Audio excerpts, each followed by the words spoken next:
जय माता दी भक्तों, मेरी channel Padma Solanki bhajan and कहानियाँ में पुनः आपका स्वागत है।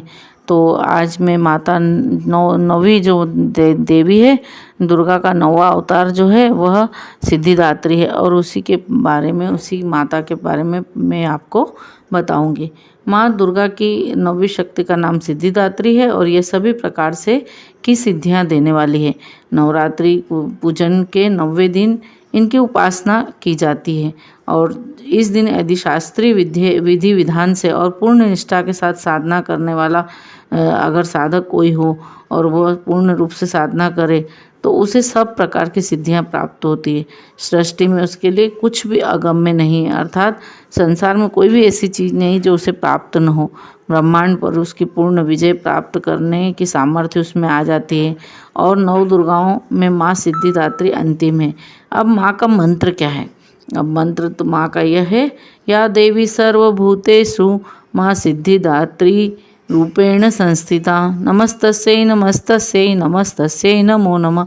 अर्थात हे माँ सर्वत्र विराजमान और माँ सिद्धिदात्री के रूप में प्रसिद्ध अम्बे, आपको मेरा बार बार प्रणाम है, या मैं आपको बार बार प्रणाम करती हूँ। माँ मुझे अपनी कृपा का पात्र बनाओ। माँ सिद्धिदात्री 4 भुजाओं वाली है। इनका वाहन सिंह है। ये कमल के पुष्प पर आसीन होती है और इनके दाहिनी तरफ के नीचे वाले हाथ में कमल का पुष्प है। मार्कंडेय पुराण के अनुसार 8 सिद्धियां होती है: अणिमा, महिमा, गरिमा, लघिमा, प्राप्ति, काम्य, इशित्व और वशित्व। ये सभी सिद्धियां सिद्धिदात्री देवी देती है। लेकिन ब्रह्म विवर्त पुराण के श्री कृष्ण जन्म खंड में यह इनकी संख्या 18 बताई गई है। तो माँ सिद्धिदात्री भक्तों और साधकों को ये सभी सिद्धियां प्रदान करने में समर्थ है और देवी पुराण के अनुसार भगवान शिव ने इनकी कृपा से ही इन सिद्धियों को प्राप्त किया था। इनकी अनुकंपा से ही भगवान शिव का आधा शरीर देवी का हुआ था। इसी कारण वे लोक में अर्धनारीश्वर नाम से प्रसिद्ध हुए थे।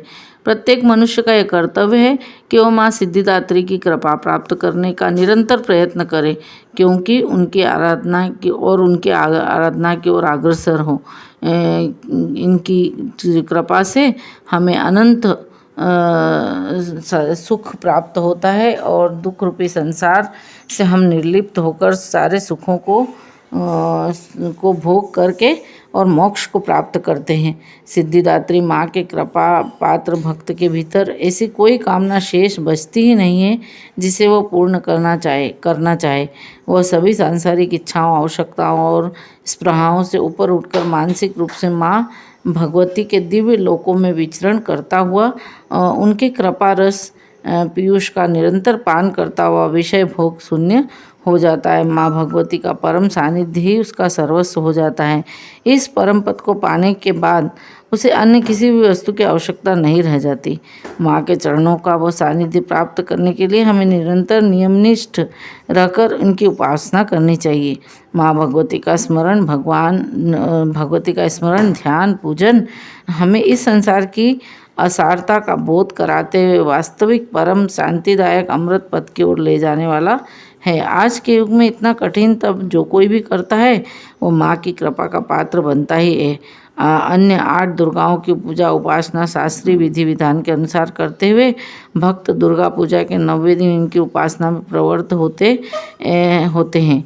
इन सिद्धिदात्री माँ की उपासना पूर्ण कर लेने के बाद भक्तों और साधकों की लौकिक और परालौकिक सभी प्रकार की कामनाओं की पूर्ति हो जाती है।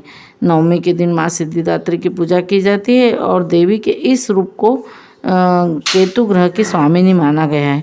जो जातक 9वीं के दिन माँ सिद्धिदात्री की पूजा करते हैं उनके जीवन में केतु का जो दोष होता है वह हट जाता है। अतः हमें सिद्धिदात्री माँ की पूजा अवश्य करनी चाहिए। यही थी 9 देवियों का वर्णन। जय माता।